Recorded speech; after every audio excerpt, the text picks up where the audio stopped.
Mga Kapadazzo Vlogs, another day is another vlogs. Tara, samahan niyo ako ulit sa aking pagbablog.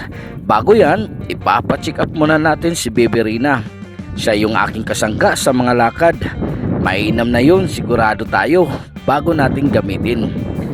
Nandito na nga pala tayo sa uptown ng Cagayan de Oro City. Tayo muli babiyahe papunta sa El Salvador Divine Mercy Shrine na matatagpuan sa Misamis Oriental. Hindi ito kalayuan sa uptown ng Cagayan de Oro City. Mahigit 1 oras ang biyahe. Sa bandang kaliwa, kapag nakita nyo na ang McDonald's at katabi ang Petron, kumaliwa tayo.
Nandito na nga tayo. Una, kailangan lang natin magbigay ng kunting donasyon o entrance. Pangalawa, kailangan natin alamin ang mga ipinagbabawal bago tayo pumasok. Tulad na lamang ng dress code. Bawal ang nakashort, bawal ang nakasando. Tanggalin ang sombrero. Pero huwag kayong mag-alala dahil may paraan naman para di masayang ang pagpunta nyo rito. Dahil meron silang bihisan, pang-ibaba at pang-itaas. Kailangan lang natin magbigay din ng kunting halaga. May 200 steps ang hagdanan bago marating ang itaas.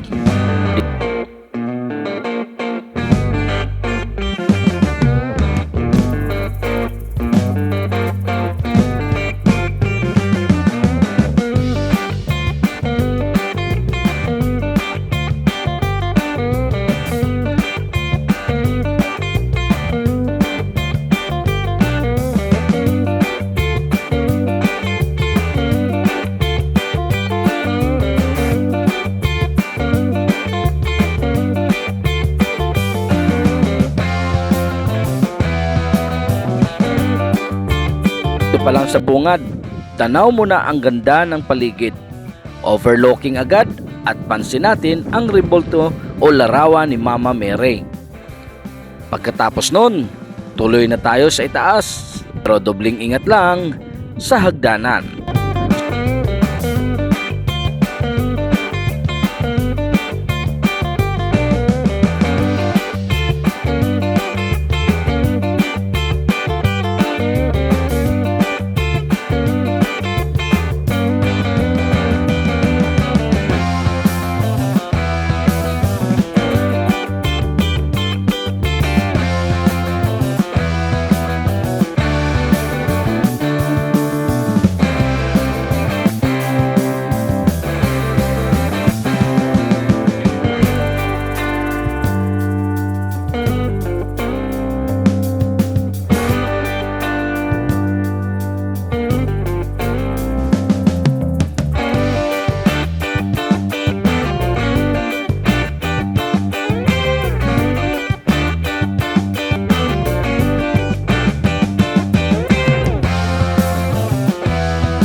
Sa unang bungad pa lang makikita mo na agad ang 50 o 50 foot ang taas ng estatyo ni Papa Jesus.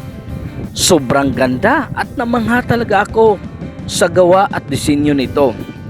Sa paligid, maraming naggagandahang halaman at bulaklak na maaaliw sa mata mo. Sadyang dinarayo ito ng mga turista.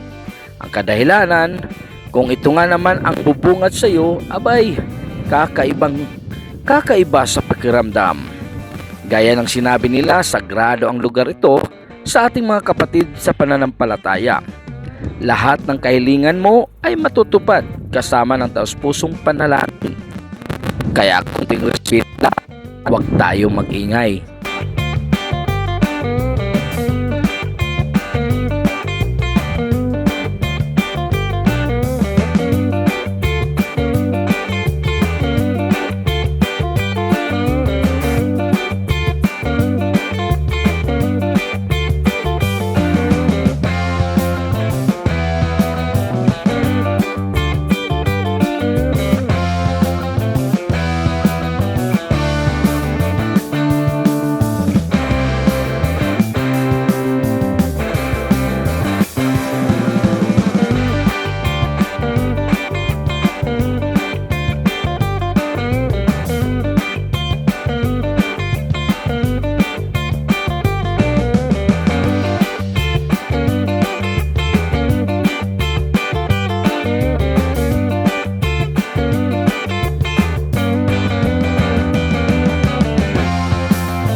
Malawak na lupain ito, may sukat na 6 na ektarya. Masasabi mo talaga sulit ang pagparito mo rito sa lugar na ito. Sa pag-ikot-ikot ko dito, napansin ko ang malaki at magandang disenyo ng chapel nila. Grabe ang loob, lalong-lalo na ang struktura.